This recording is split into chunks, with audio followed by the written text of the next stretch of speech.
Memories swallowed by Iron Tomb. Return now to reality.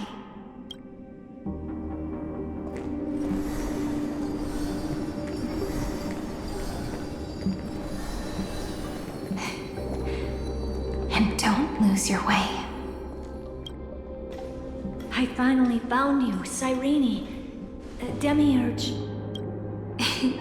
We won the battle. Thank you, Madame Herta. Without you, we never would have stood a chance. Still, there's something weighing on you.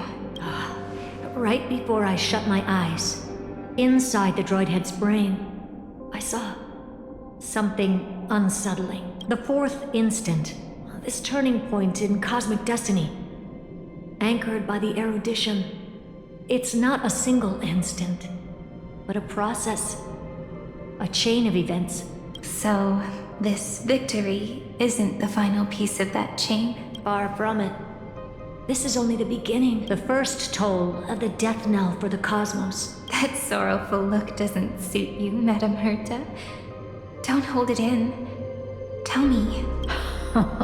Not long ago, you crossed paths with the Eon of Remembrance again, didn't you? Yes. Even if the figure was hazy, I knew right away. That was the god from Cyrene's dreams.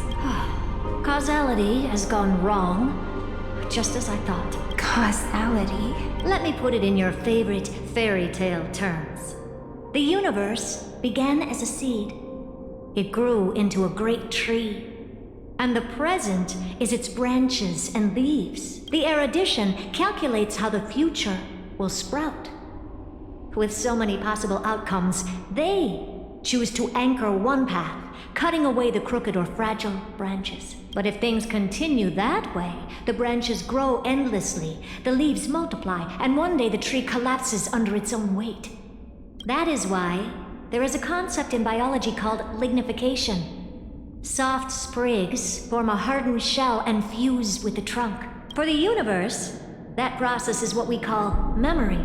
Under Fooley's record keeping, the past becomes memory.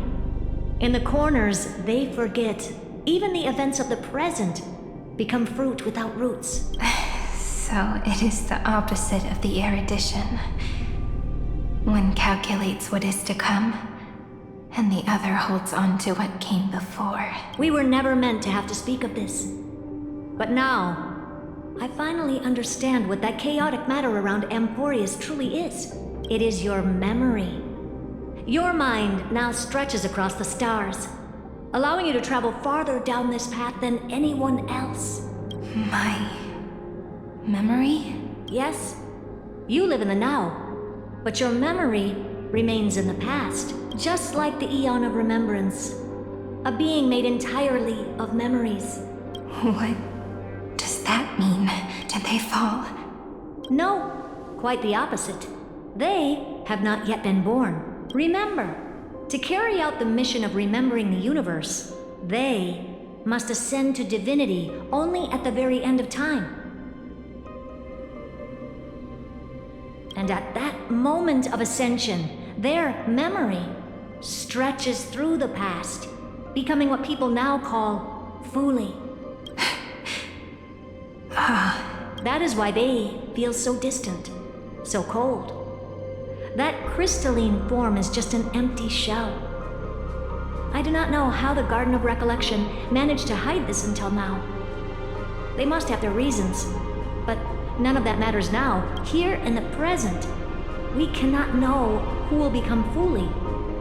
But one thing is certain, and those who might become Fooley all share the same characteristics. They are known as Children of Remembrance.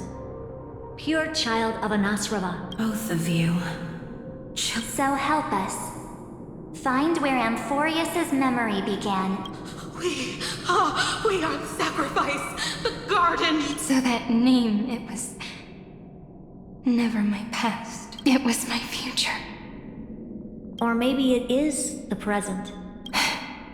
Noose has revealed to me two paths, and on both paths, I see you standing. The first, follow the trail of memory you have forged. break free from this world and reach for the stars. That would mean Amphoreus's causality will no longer concern you, at least not the person you are now. Go on.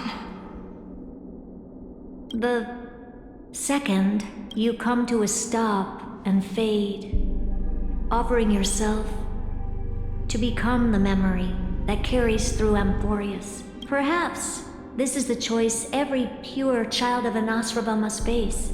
That choice means I'll remain in the past forever. And more than that, it means you will close off Amphoreus's causality. This world is sealed.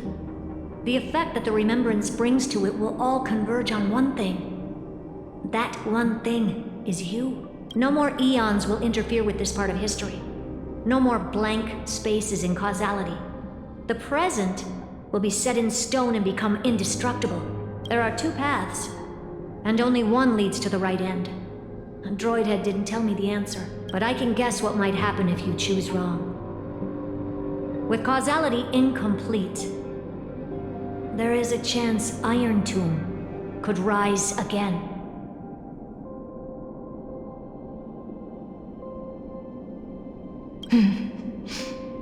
So even the gods of the cosmos are unreasonable. If you want my advice, stop thinking so much.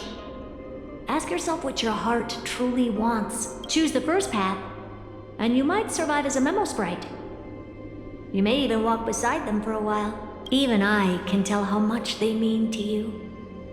Especially the little one. But if you take the second one, then you may have already lost the chance to say goodbye.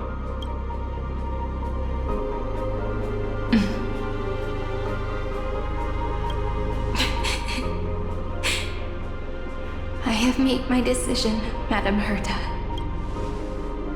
I thought you would need more time to think it through. The answer is clear, is it not? Still, I do need a little time to quiet the sorrow in my heart. His kindness is always just right for the moment. I believe he will forgive me.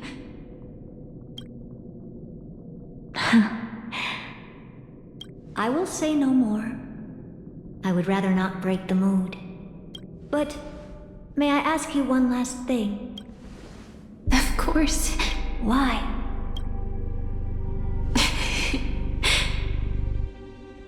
I once heard a saying that went something like this.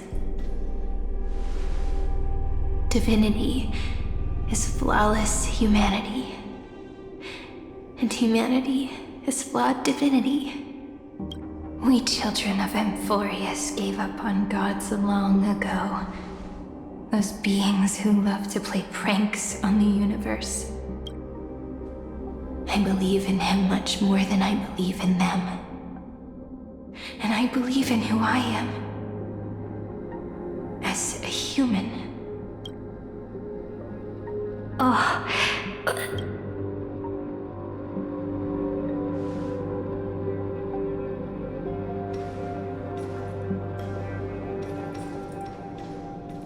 That really is a comforting answer. As for the one wish I still have trouble letting go of. One will remain in the past. One will walk toward the future. I believe that the one I cared for most will witness on behalf of the ripples of past reverie. Every starlit tomorrow.